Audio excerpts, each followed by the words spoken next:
Before the debate is resumed on this bill, I remind the House that it has been agreed that a general debate be allowed covering this bill and the Customs Tariff Amendment China-Australia Free Trade Agreement Implementation Bill 2015, and I call the member for Sydney. Mr Speaker, Labor's always been a supporter of the China-Australia Free Trade Agreement. We worked hard to progress it while we were in government, and we are pleased to see it come to fruition now. The Leader of the Opposition spoke about the relationship with China that our Prime Minister Gough Whitlam first established when he established diplomatic relations between Australia and China and became the first Prime Minister to visit China in 1973. When our relationship with China began to develop, the Chinese economy was smaller than that of the Netherlands. Today, China's GDP approaches and is likely to outstrip that of the United States. And on some measures of size, economic size, of course, China is already the largest economy in the world. China's economic growth brings tremendous opportunity to Australia. And we've seen those opportunities bring enormous economic benefits in our resources sector. They're not limited to our resources sector. This is why, when Labor was last in government, we produced the Australia in the Asian Century White Paper. We made sure that the changing dynamics and emerging opportunities of the region were included in every area of government decision-making. We understood that as China's economy grows, our returns won't depend as much on the resources sector, but will be dependent on areas like services as well.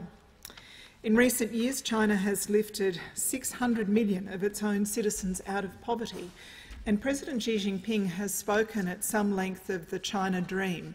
His view that living standards for all Chinese should increase over coming years. This obviously brings new opportunities for Australia. There will be opportunities to produce new goods, new services, and opportunities to export those to an increasingly prosperous China. There will be opportunities as well to provide the services that will be in demand in China. Whether in education, financial services, hospitality and tourism, legal services, or in aged care as the Chinese population ages, the China-Australia Free Trade Agreement will open up new opportunities for Australians. So, of course, we are happy to support the China-Australia Free Trade Agreement, but have to say that this is not exactly the agreement that we would have signed in government had we been in government. The Leader of the Opposition has covered in some detail some of the shortcomings and limitations that we see in this agreement, and I want to focus on one in particular. I want to focus on the inclusion of an investor-state dispute settlement clause, which is something that we would not have agreed to had we been the negotiators of this agreement. As the Leader of the Opposition has said, we have adopted a policy of not signing trade agreements with investor-state dispute settlement clauses. We adopted that policy in government, and we would have continued it had we still been in government. We oppose them now because we believe that they are not in Australia's best interests, and we'll seek to review investor-state dispute settlement mechanisms that exist when we return to government. ISDS clauses have been the subject of some concern over our community and from a range of experts right across the political spectrum. Whatever the arguments in favour of ISDS clauses when they were first conceived, I think it's incontrovertible to say that they are now open to abuse and have been abused. I was the Minister for Health when the claim was brought against Australia by Philip Morris, the tobacco company, and I think that this particular claim is a great demonstration of the perniciousness of these investor-state dispute settlement clauses. I was the first minister to have to find millions of dollars, in fact tens of millions of dollars, to mount a legal defence against what we believed when we were in government, what I am still convinced of, as an excellent public health measure in tobacco plain packaging that has successfully resulted in fewer Australians smoking and, in the future, fewer Australians dying from tobacco-related causes. This claim was a cynical attempt by big tobacco to overturn our cigarette plain packaging laws. Those laws were properly considered by this parliament, they were debated extensively in the Australian community, and they were introduced to protect the health of Australians. They're now, these laws for plain packaging, under attack by a Hong Kong subsidiary of Philip Morris.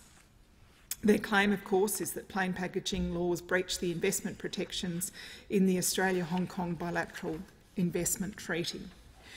Of course, Philip Morris isn't based in Hong Kong. It's a company that was founded in the United States and is now headquartered in Switzerland.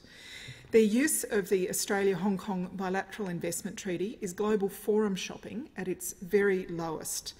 In fact, Philip Morris changed its corporate arrangements deliberately to exploit the ISDS provisions in the Hong Kong Agreement and to sue Australia.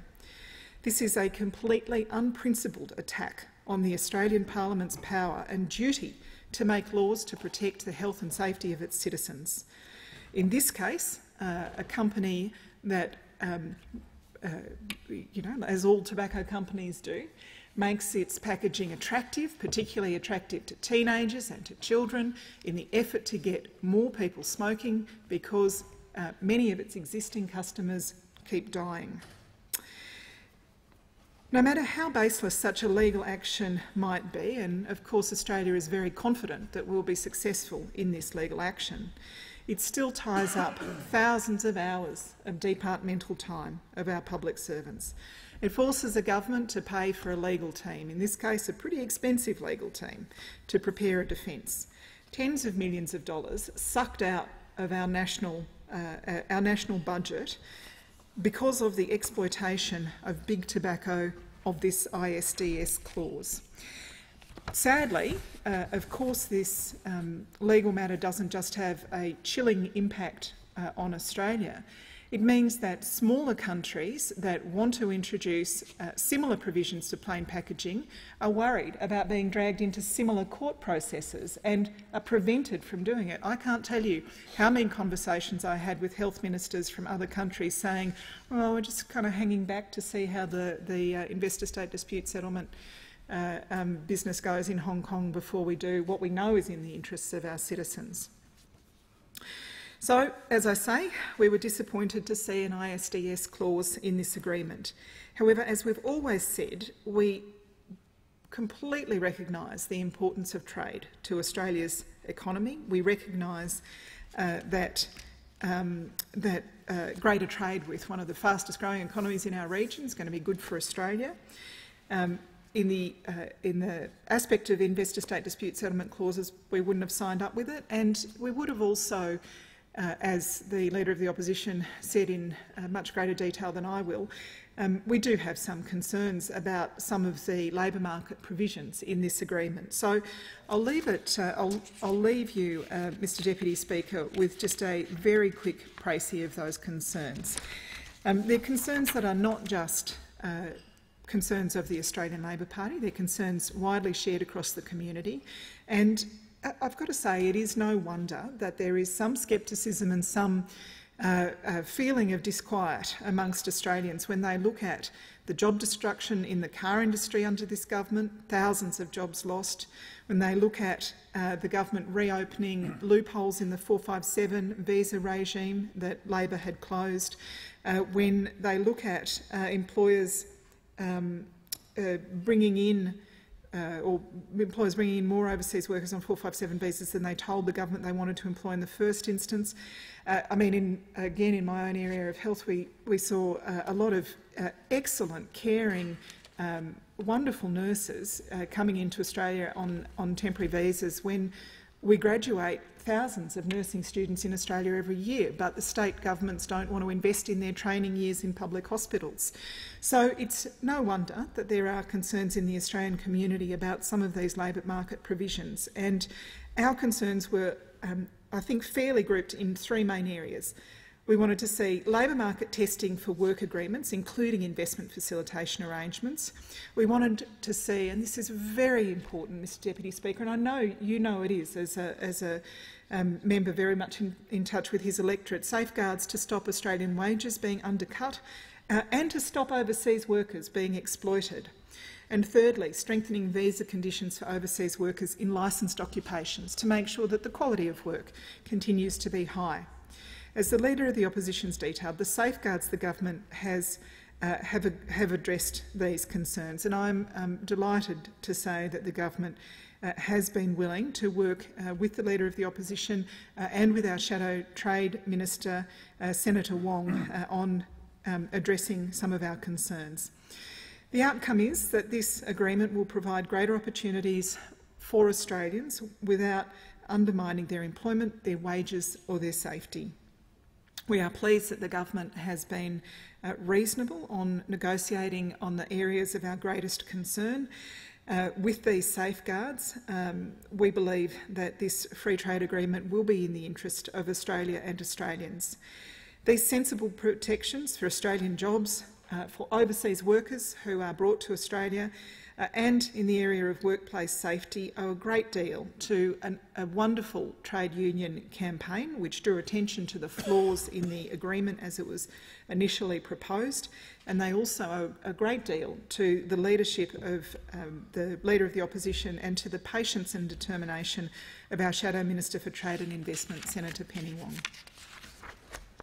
I thank the Deputy